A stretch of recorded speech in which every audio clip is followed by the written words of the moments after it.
After playing Battlefield 1 a couple weeks after playing Battlefield 5 straight, it's become extremely apparent to me that the self-loading rifles in Battlefield 1 are considerably more enjoyable and skilled to use than their counterparts in Battlefield 5. It's not that SLRs in Battlefield 5 are hard to use, but actually quite the opposite. It's far too easy to be effective with SLRs in Battlefield 5, and any semblance of skill needed to in Battlefield 1 has been thrown out the window for Battlefield 5. The three things that I would improve on SLRs in Battlefield 5 is the addition of spread increase once again, more of an impact of horizontal recoil on the higher rate of fire SLRs, and better spread and recoil decrease, especially on those slower rate of fire SLRs that are in the Scout class. As it stands right now, SLRs have no spread increase per shot whatsoever. Keep in mind that spread has never been really a factor for SLRs in Battlefield 1 after the TTK 2.0 update for decent players, but the existence of it did serve a purpose, and that is control.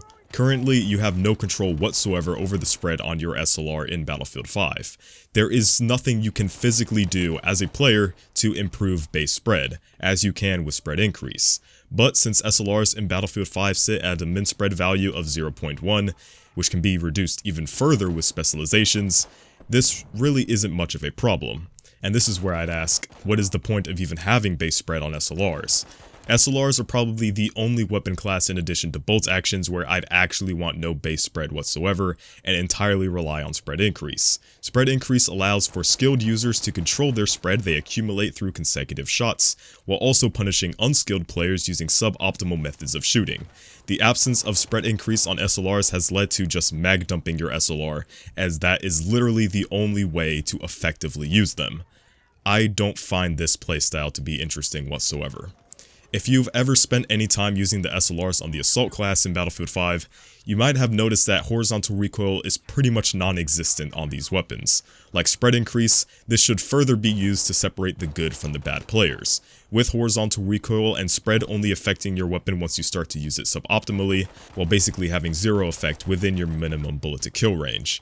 I do not want obscene levels of horizontal recoil to throw your aim off target, but just enough to discourage players from simply dumping their magazines at all ranges. This will also help to visualize to the player that their weapon is getting more inaccurate the more that they spam, working hand in hand with spread increase. As for vertical recoil, you know the drill, just pull down. Aside from horizontal recoil, recoil reset on SLRs are the major contributing factor to making them just feel downright sloppy to use compared to Battlefield 1. Recoil decrease on Battlefield 1 SLRs are far better, especially on factory variants. This slow recoil decrease on SLRs makes weapons like the Model 8 and the RC just feel downright garbage to use.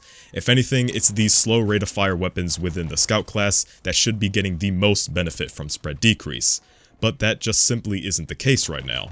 Just compare and contrast the RSC in Battlefield 1 and Battlefield 5, and you will feel the day and night difference.